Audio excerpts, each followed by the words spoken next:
Welcome back to the Encore Audio YouTube channel. I'm Taper Dave, and this is my channel.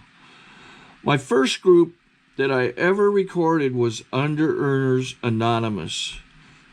A friend of mine, Frank Brigiotti, who's on my channel, he passed away some time ago. He had some kind of cancer, but Frank was a great guy. He wanted to try to change my name from Taper Dave to Digital Dave. I've still got the shirt, the South Bay Roundup shirt, in my closet that he had embroidered Digital Dave. But he asked me if I wouldn't mind recording this group, Underearners Anonymous, and I said, sure, I'll record anything anonymous. So here you go. Enjoy, comment, and don't forget to like and subscribe, whatever you do. Be sure to like and subscribe to my channel. That helps me out a lot. Doesn't cost you a thing. Just click on the like button. You have a good day if you want to. Take care. Good morning. My name is Andrew, recovering from underearning.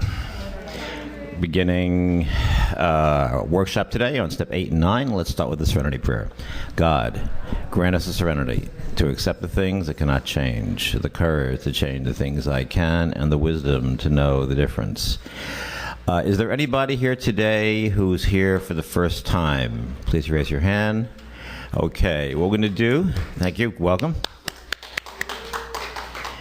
We're going to start with a review of the 5 basic defects of character, because in step 8 and 9, it's crucial that we understand what we're talking about.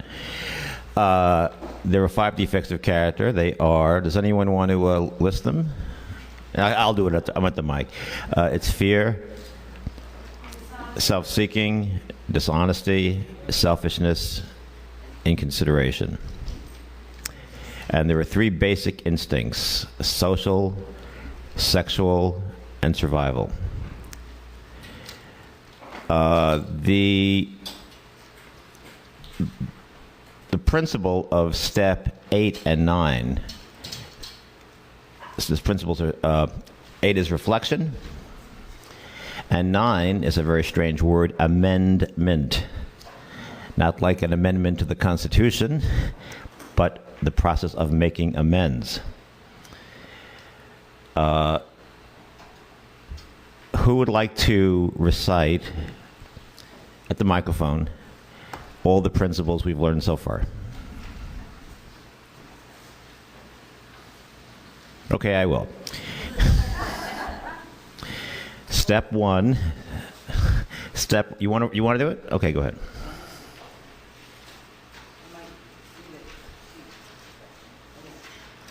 Come on. Do it without the cheat sheet. Nancy, recovering under earner. So 1 is surrender, belief, commitment, truth, honesty, willingness, and humility.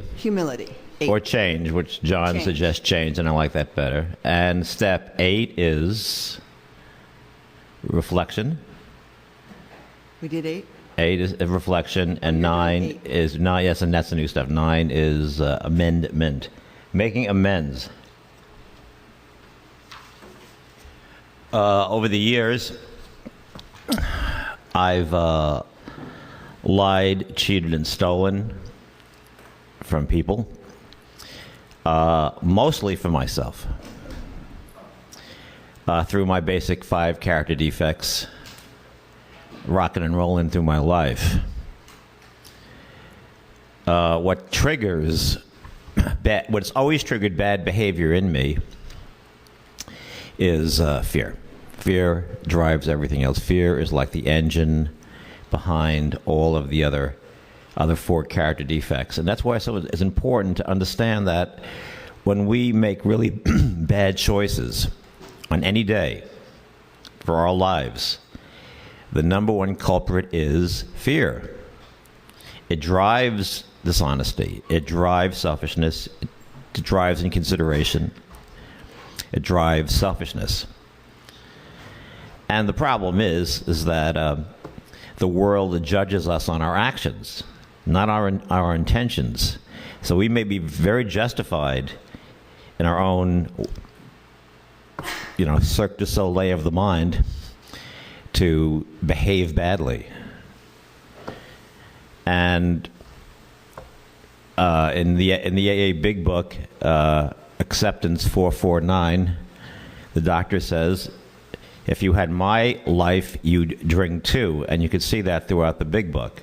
It's always saying, if you had my wife, if you had my problems, you felt like I did, you'd drink too. Meaning, hey, listen, where I am at spiritually, with my ego being in its toxic state, I'm going to drink, I'm going to pick up, I'm going to use, I'm going to overeat, I'm going to go to the racetrack. And unfortunately, we can't stop that behavior until we replace it with something else. And that something else is a consciousness change. It's a spiritual awakening. And that comes very strongly from step 4 and 5 and step 8 and 9. A person asked me the other day, should someone sponsor someone with having just done 4 and 5? And I said to him, would you eat matzah for Pesach if it wasn't cooked? Matzah is a very sort of like a crackery type bread that it's unleavened bread.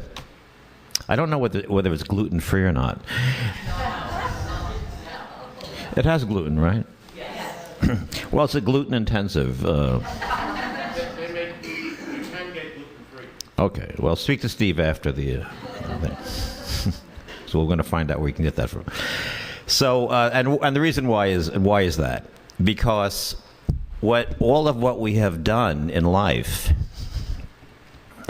the lies, bad sexual behavior, cheating, stealing from ourselves, stealing from others, wasting others' time, wasting our time, fills us with enormous guilt, fills us with self-loathing, fills us with self-hatred, and we're blocked. And we wonder why we can't have a more prosperous life, because we're looking ourselves in the mirror and saying, I mean, I used to sleep with my grandmother when I was like 7, and I like upchucked some bread into her ear, and I think her ear was never the same after that. And I think I ripped her doilies one day, and there was a doily her mother. I mean, the anger that I had in my screwy family. I mean, I was cruel to my pets when I was a kid because I was in a sick home, so I was a sick kid, and I used to I was really cruel to pets. And and every time I've done this step, I've always gone to pet stores. I've always made contributions to Bidewee. Because the anger that I had at being a prisoner in my family came out in other ways, came out to people. There's no way it could not. There's no way it could not, because you cannot put a cover on being that angry and that sick. It just comes out.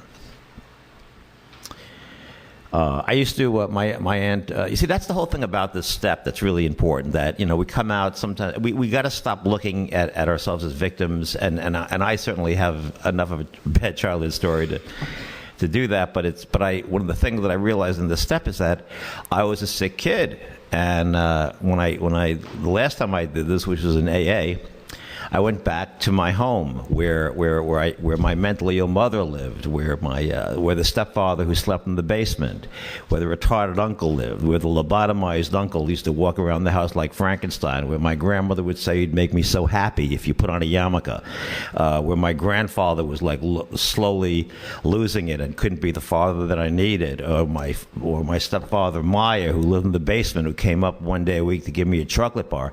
And for so many years I took a very toxic joy at saying, of course I'm screwed up. Look where I came from.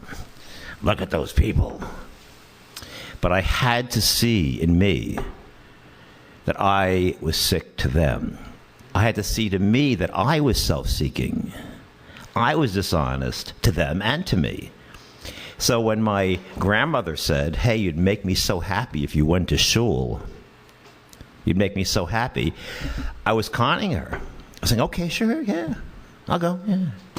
And I'd go up and I'd daven and I'd put the yarmulke on and she'd come up with a little smile. But I was seething inside. I didn't even know I was seething inside, which is the funny part of it. This is like, so I was so out of it, I didn't even know what feelings that I had because feelings were too dangerous to have. So was I dishonest to me? Group, was I dishonest to me?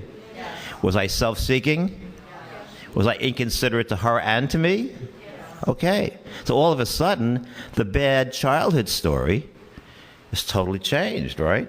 It's not just what they did to me, but what I did and did not do to them. So I had to go back and make amends to them. If I was sexually molested by a mother or father, I'd have to go back and make amends to them. You disagree with that? Yeah.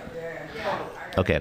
Well, let me tell you why I'm not trying to impose that belief on you.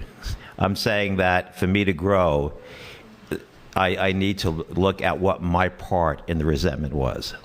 I agree with that. I need to see what my part in it. I'm not being a judge and jury on myself. I'm not, all I'm doing is saying, what is my part? Because I need to know what my part is now. And what I'm doing is I'm cleaning house. I'm saying, here, let me put it out there. So the reason I'm putting that dramatic an example is not to say what that mother or father did or did not do is right, because clearly what they did was wrong. It was heinous. It was bestial. There's no question about it. There's no argument. What I'm saying is I want to spiritually grow. I want to recover. And if I got to put down what my part in it is and tell that to a sponsor, no problem. I'm there. There was a story about a Jew who was in a concentration camp, and the war ended, liberated by the American troops. 10 years later, he was sitting with his friend in a cafe in Paris. They had both been prisoners in the Nazi camp. So one said to the other, so my friend, how are you? And he said, oh, I'm fine. I've got a business. I'm great. Let me ask you a question. He said, yes. He said to his other friend, have you forgiven the Nazis? Have you forgiven the Nazis for putting you in the camp, killing your relatives? And the guy said, his face darkened. You know, really just like getting that. No, I haven't forgiven them. No. And his friend said, then you're still prisoner. You're still prisoner. See, that's the whole thing. No matter how bad our childhoods were, no matter how bad our abuse and neglect was, if we're still pointing the finger at them, then we're still prisoners. You know, here's the deal. My parents, my grandparents, the teachers, they did the best that they could do. They really did. They really did the best that they could do. Just as I, as a human being, have done sick things. I did the best that I could do. So the whole idea of making amends is also seeing my part in it and freeing me from the past, freeing me from the guilt. I'm not sanctioning any bad behavior toward me. I'm not saying when the rabbi slapped me, it was right. I'm not saying that when my mother, you know, came up to my room with a razor blade, which she did, it was right. I'm not saying that when my grandmother was engaged in conditional love dynamics within the context of that family, she was right. She just did the best she could. She really could. And I did my own part of toxic behavior and disrespect and selfish. My grandfather said when I was 13 years old, he's selfish just like his father. And you know what? He was 100% right. I could be no other way. All of these resentments and fears can only be, we have to go into another state. You know, like Nancy Reagan used to say, just say no. Well, we can't just say no. Okay, I've forgiven everyone, I'm done. I'm fine, I'm ready to go out. Knocked it off. You know what? It's like, this is not, life in recovery is not a lecture from a motivational speaker saying, get out there, love everybody, and forgive people who have wronged you, and then you will be able to get into the sunlight of the Spirit. Well, if that were the case, we wouldn't be here right now. I would have spent an afternoon with John, spoke about 15 minutes, and I would have been done. Yeah. I can understand if, let's say, one is molested, the need to forgive your molester, but what exactly would one be making amends for? Just to help me better understand that. Okay. Thank you. And again, this is why it's important with the 5 character defects. If someone molested me, was I inconsiderate to myself and maybe not saying, you can't do that to me anymore? What the frick's the matter with you? In most cases, kids can't do that because they're 5 and 6 and 7 years old and they can't leave. So would I have been dishonest to them? Yes. Would I have been dishonest to me by not really looking at how I'm feeling about it? Yes.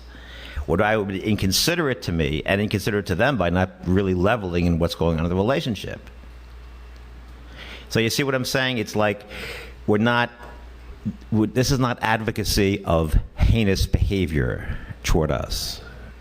It's looking at our part in it to be released from the guilt and shame and self-reproach.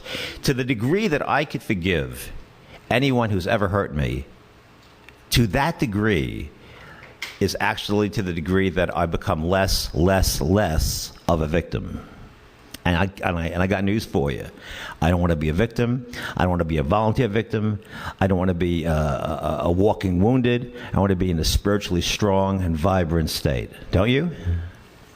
And if I've got to do that and look at all those things, and remember, everything we're doing today is about a 2 or 3 month process. Because when I did it, John said, I want 100 resentments. I want about 100 fears, about 100 examples of sexual history. I said, John, I don't have 100 examples of sexual history. He said, well, that's another problem. And I said, that's another fellowship. You got to get a couple of laughs, and this is dark stuff. Okay, yeah. Well, Andrew, the place, the juncture that I come that has helped me so much is looking at it with those words that we hear in program, living amends. So I'm an adult, and every time I speak up, I am saying that hurt with love and tolerance. Right. Every time I use my voice with consideration, that affects my amends to all the abuse that I got as a child. And it affects the grandchildren I live with and the son that I live with. It affects because we are so connected through our hearts with each other. Yes. Thank you, Phil. For me, the 8 and 9, when the caveat in the 9 says it's like, except when you so injure them or others, I have to include myself in that. And so again, it's like you're making a direct amends as best as possible. Right. Doing it with the sponsor, doing it with Right. someone who can hold the honesty of the experience. It's no longer a secret inside of me, my ism inside of me. And then it's one of those things where, as you've been talking about the principles, it's like, I really have to clean out this past.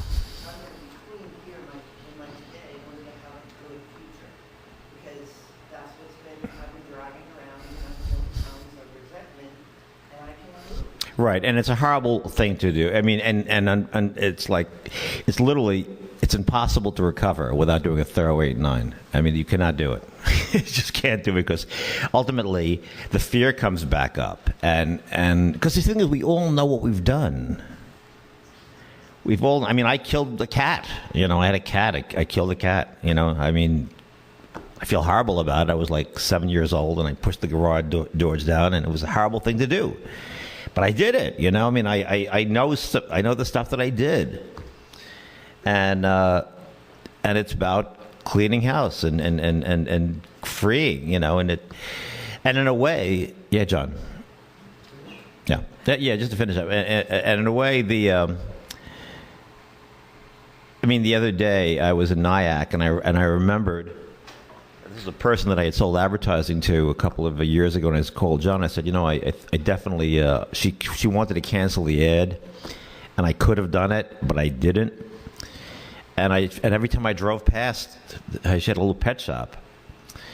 And I remember she called me up and she was upset about it. So every time I drove past this pet shop, I just felt heavy and I felt terrible. Because I didn't cancel the ad. Why didn't I cancel the ad? Let's do a little workshop here. Why didn't I cancel the ad? Because of why? Right. Which instincts would have that affected? What other? And maybe even sexual. Okay. So that's why I didn't cancel the ad. I've done that a couple of times. One, at a gym, I went back to her and she threw me out of the building. She said, "Just get out of my building. I want to see you." I said, "Okay." This woman was wonderful. She just looked at me and she said, "That's okay." She just like this love just came out of her eyes, and she said, "That's okay. Are you okay?" I said, "I'm fine." She sort of had forgotten about it, which is why I can't go and make amends to her if it's going to give her pain. As they say in the big book, I can't take the cross off my back and make hers heavier. So that's why we have to do this with a sponsor.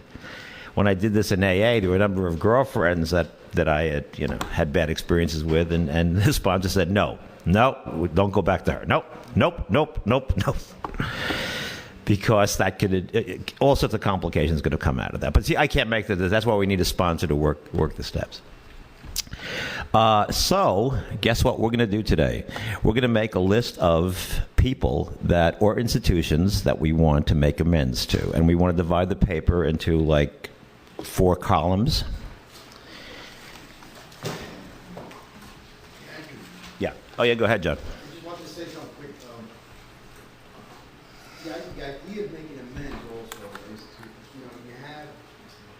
clean out the computer. You know what I'm saying? If I'm holding on to this stuff in the past and it feels shame, it's ruining my life, how can I grow? So this is a process of, and I see my part in it. Because I have this recall, I have that memory of these things. So if I don't put them into action in a way that I can get rid of this stuff, and this repressed stuff has a way of... Yeah, sure does. And the big book says, by the time you get to step 9, the promises come. There's something about healing when you come to somebody else and tell them your part. You've been, less than noble. Less than noble, okay. We want to be as noble as we can today, right? So this is the noble moment. So the first column would be, like here, I resent. First column is I resent. The IRS, Chase Bank, Joe, Frank, Steve, my mother, my father. Okay, second column. Why? What did they do? Why do I resent them? Third column. What social instincts, social, sexual, or survival, are affected? Next column. What character defects came out of this? Fear, self-seeking, selfishness, or inconsideration.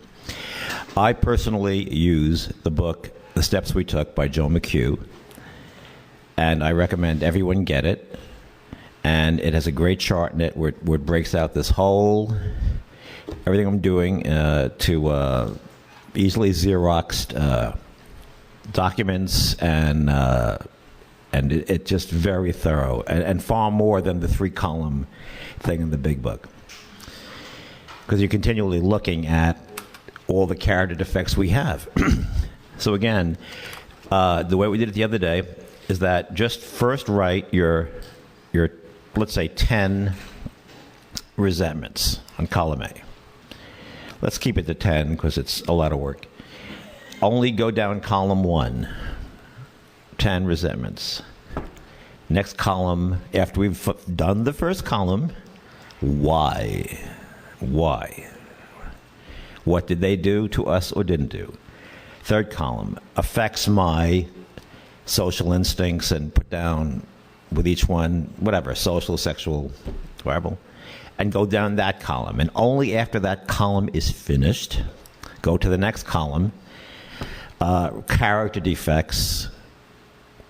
You could put fear for every one of them. You could probably put self-seeking for like 80% of them, and then the other 3 would be either, in some of them you'd have been selfish, some would have been dishonest, and some inconsiderate. And we're going to take 10 minutes with a possible 5-minute buffer to do the work, and then you're going to tell your neighbor for a 5-minute period, ring the bell, your neighbor's going to tell you, and then some brave soul's going to stand up to the microphone and talk about the resentments, character defects, and social instincts. Yeah. What if one person did 5 things that you resent? Is that 5 resentments or 1? What do you think, John? Just simply write one, because you remember all those 5 resentments. Put it down, and look at them.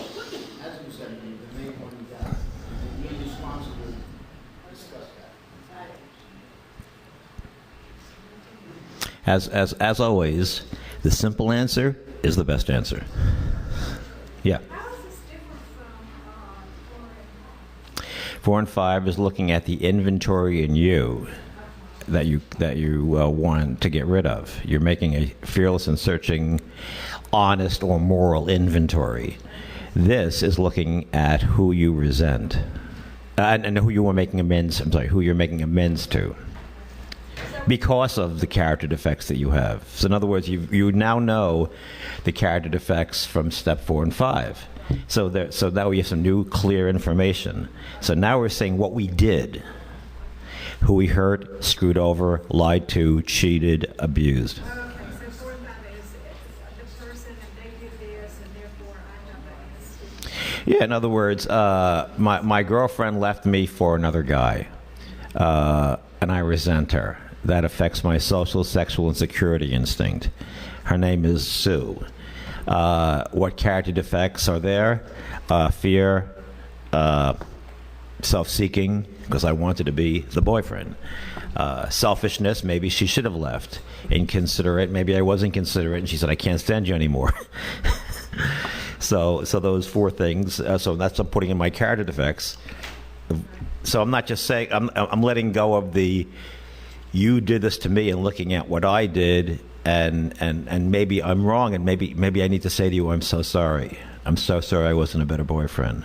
I'm so sorry I was selfish. So then take Sue and 8 and 9 would put Sue here and then say I was. Again, first column is I resent, second column is why, third column is what 3 social instincts are affected, fourth column is what character defects have been inflamed as a result. Yeah. Can you list the instincts and the defects? Yeah, the 3 instincts are social, sexual, and security instincts. 5 defects of character are fear, selfishness, self-seeking, dishonesty, and consideration. I mean, like, if someone's going into a parking lot and you want to get that space, and you're trying to cut them off. We've all done that. Right there, we have fear, selfishness, inconsideration. Who cares whether he gets the parking space? Yeah. Do you just write your resentments first and then take them through, or do you write one and take it through? You do 1 column at a time. First, I resent, column A. Second, then when you finish column A, go on to column B.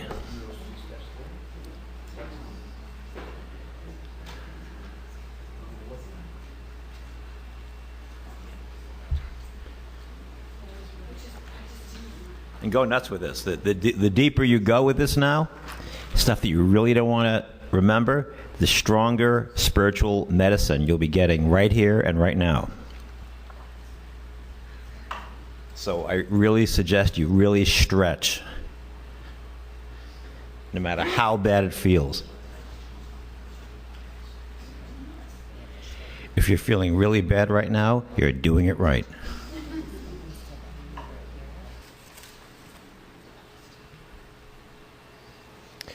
Do people need another 5 minutes? Okay.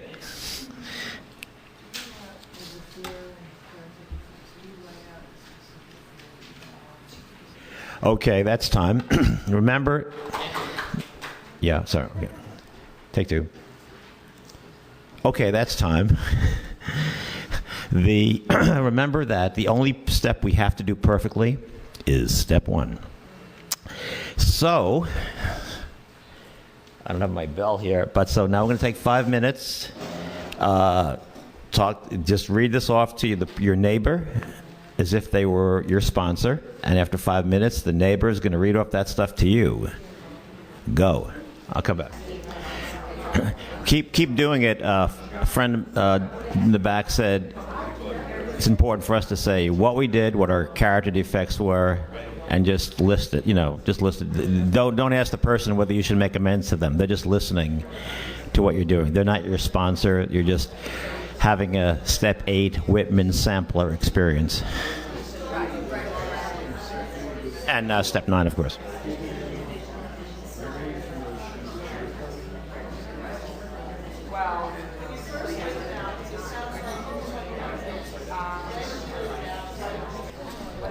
Okay, wrap up, and we're going to have a couple of brave souls talk about their amendment process. Okay. All right. Who would like to come up to the mic and share their process? I just want to share it. You want to show what? Share a zero from a T-shirt I saw. The T-shirt said, "Made a list of all people we had harmed and asked God to remove them all." Say it again. Say it to the CD audience. The T-shirt I saw on the steps said, "Made a list of all people we had harmed and asked God to remove them all." All right. Okay, thank you. Who would like to share a little bit? You don't have to use your name. You? No, just curious. What time are we? Oh, we got another 5 minutes. 5 minutes. There'll be plenty of time.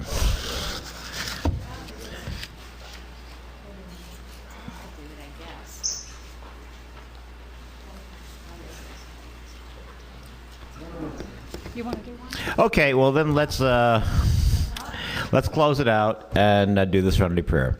God, grant us the serenity to accept the things we cannot change, the courage to change the things we can, and the wisdom to know the difference. Thank you for letting me be of service.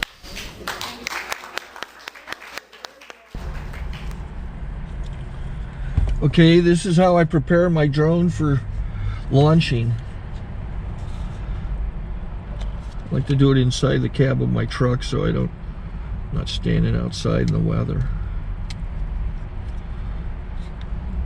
To install the joysticks for control, up and down, right and left, powered on. I have an Android phone that I use to connect it to the drone with. And it's actually controlled through the iPhone, through an app. Oops, wrong way. It's actually controlled through the iPhone, or through this Android phone, through the app. It's actually controlled through the Android phone, through an app, and you connect it through this short connection right here.